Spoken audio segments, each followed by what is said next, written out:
নমস্কার বন্ধুরা, রাধাকৃষ্ণ মোটিভেশনের আজকের একটি নতুন ভিডিওতে আপনাকে স্বাগত জানাই। সোমবার ও শুক্রবার ভগবান শিবের প্রিয় দুটি দিন। আজ 29শে শ্রাবণ 2025 শুক্রবার। আজ শ্রাবণ মাসের শেষ শুক্রবার, একটি বিশেষ ও অত্যন্ত পবিত্র দিন। শাস্ত্রমতে এই দিনে একটি নির্দিষ্ট খাবার খেলে সারা বছর অর্থের প্রবাহ বজায় থাকে এবং শরীর থাকে সুস্থ। কিন্তু এই শুভ দিনে এমন 3টি সবজি আছে যেগুলি ভোজন করলে জীবনে আসতে পারে আর্থিক কষ্ট, মানসিক অশান্তি এবং শারীরিক অসুস্থতা। শ্রাবণ মাসের শেষ শুক্রবার সনাতন ধর্মাবলম্বীদের কাছে অত্যন্ত তাৎপর্যপূর্ণ। শ্রাবণ মাস মূলত ভগবান শিবের উপাসনার মাস, কিন্তু এই শেষ শুক্রবারের পুণ্যফল সারা বছরের জন্য কল্যাণকর বলে ধরা হয়। এই দিনে পবিত্র নদীতে স্নান, দান, উপবাসের বিশেষ গুরুত্ব রয়েছে। এই দিনে গঙ্গা স্নান ও তীর্থস্নান করলে অক্ষয় পুণ্য লাভ হয়, আর সাধ্যমতো দান করলে ভগবান শিবের কৃপা লাভ হয়। অনেকেই আজকের দিনে ব্রত পালন করে, কেউ নিরামিষ ও সাত্ত্বিক আহার গ্রহণ করেন, আবার কেউ উপবাসে থেকে সন্ধ্যায় ভগবান শিবের পুজো করেন। বাড়িতে ভগবান শিবের ব্রত পালনের মধ্য দিয়ে অনেকে এই দিনের পবিত্রতা রক্ষা করেন। শাস্ত্রমতে আজকের দিনে কিছু বিশেষ নিয়ম মানলে সংসারে অর্থ ও শান্তির প্রবাহ বৃদ্ধি পায়। কিন্তু সতর্কতা হিসেবে মনে রাখা জরুরি, আজকের দিনে মূলো, কাঁচকলা ও বেগুন এই 3টি সবজি খাওয়া সম্পূর্ণ নিষিদ্ধ। প্রথম নিষিদ্ধ সবজিটি হলো মূলো। মূলো শরীরে অতিরিক্ত গরম ভাব ও অশান্তির সৃষ্টি করে বলে শাস্ত্রে বলা হয়েছে। এটি পূজার দিনে খেলে বাস্তুদোষ বৃদ্ধি পায় এবং অর্থহানি ঘটে। এমনকি মূলো থেকে তৈরি আচার, তরকারি, স্যালাড সবই এড়িয়ে চলা উচিত। দ্বিতীয় নিষিদ্ধ সবজি হলো কাঁচকলা। কাঁচকলা তামসিক ও পিত্তবর্ধক খাদ্য। পূজার দিনে এটি ভক্ষণ করলে মানসিক স্থিরতা নষ্ট হয় এবং সংসারে অকারণ কলহ তৈরি হয়।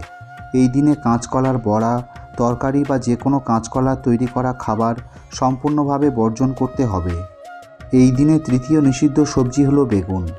বেগুন পূজার দিনে অত্যন্ত অশুভ বলে ধরা হয়।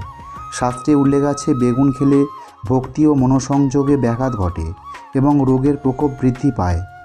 এই কারণে আজকের দিনে বেগুনের যে কোনো রকম রান্না একেবারেই পরিহার করুন। এছাড়া আজকের দিনে আমিষ, পেঁয়াজ, রসুন ও নেশাজাতীয় খাদ্য কঠোরভাবে নিষিদ্ধ। আজকের এই পুণ্য দিনে মাত্র একটি তুলসী পাতা ও কিছু বেলপাতা ভগবান শিবের চরণে অর্পণ করলেই আজকের দিনে অশেষ পুণ্য লাভ হয়। এবারে আমরা জানব শ্রাবণ মাসের শেষ শুক্রবারের চমৎকার ও শক্তিশালী 4টি কার্যকরী টোটকা।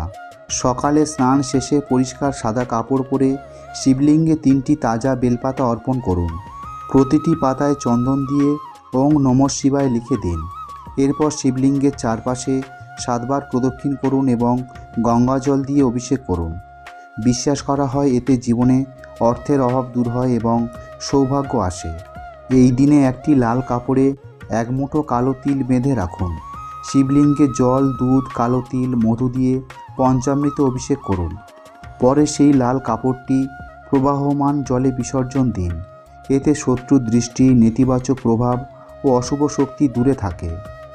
এই দিনে একটি বড় লাল গোলাপ ফুল শিব পার্বতীর মূর্তি বা ছবির সামনে রাখুন। এরপর ওম নমঃ শিবায় এই মন্ত্রটি 108 বার জপ করুন। পূজা শেষে ফুলটি বালিশের নিচে রেখে রাত কাটান। বলা হয় এতে দাম্পত্য সম্পর্কের মধুরতা বৃদ্ধি পায়। এই দিনে সন্ধ্যায় শিব মন্দিরে বা নিজের ঘরের উত্তর পূর্ব কোণে তিলের তেলের একটি প্রদীপ জ্বালান। প্রদীপের পাশে একটি রূপার বা তামার পাত্রে অল্প গঙ্গা জল রাখুন। এরপর ওম নমঃ শিবায় মন্ত্রটি 21 বার উচ্চারণ করুন। এতে কর্মজীবন ও ভাগ্যে শুভ পরিবর্তন আসে। এবারে জেনে নেব আজকের দিনে একটি বিশেষ খাবার খাওয়ার উপকারিতা। শাস্ত্রমতে শ্রাবণ মাসের শেষ শুক্রবার সকালে পবিত্র স্নান শেষে ভগবান শিবকে গুড় মিশ্রিত খিচুড়ি নিবেদন করে তারপর পরিবারের সবাই মিলে সেই খিচুড়ি ভক্ষণ করলে সারা বছর অর্থ ও সুস্থতা বজায় থাকে। এটি ভগবান শিবের অন্যতম প্রিয় ভোগ। এবারে জেনে নেব আজকের দিনের শুভ কর্ম। সকালে গঙ্গা বা যে কোনো পবিত্র জলে স্নান করুন। এই দিন সাধ্যমতো দান করুন। বিশেষত গরিবদের অন্ন ও বস্ত্র দান করুন। ঘরে তুলসী সহ ভগবান শিবের সামনে ঘিয়ের প্রদীপ জ্বালান। শিবলিঙ্গকে পঞ্চামৃত দিয়ে স্নান করান। সন্ধ্যায় কীর্তন, নামজপ ও ও শিবের কাহিনী শ্রবণ করুন। বন্ধুরা, এই নিয়মগুলি মেনে চললে সংসারে শান্তি, সমৃদ্ধি ও স্বাস্থ্য বজায় থাকবে। মনে রাখবেন, মূলো, কাঁচকলা ও বেগুন আজকের দিনে একেবারেই খাবেন না। তার পরিবর্তে গুড় মিশ্রিত খিচুড়ি ভোগে অর্পণ করে নিজেও গ্রহণ করুন ও অপরকে দান করুন। আজকের ভিডিওটি এখানেই শেষ করলাম। প্রিয় শ্রোতা বন্ধুরা, যদি আজকের এই ভিডিওটি দেখে আপনি সমৃদ্ধ হন তাহলে অবশ্যই একটি লাইক করার অনুরোধ করব। আর তার সাথে যদি আপনি আমাদের এই চ্যানেলের নতুন শ্রোতা হয়ে থাকেন তাহলে অবশ্যই চ্যানেলটিকে সাবস্ক্রাইব করে রাখুন। সবাই ভালো থাকুন, সুস্থ থাকুন। মঙ্গলময় মহাদেবের কৃপায় আপনার জীবন আরও সুন্দর ও সার্থক হয়ে উঠুক। জয় শিব শম্ভু, হর হর মহাদেব।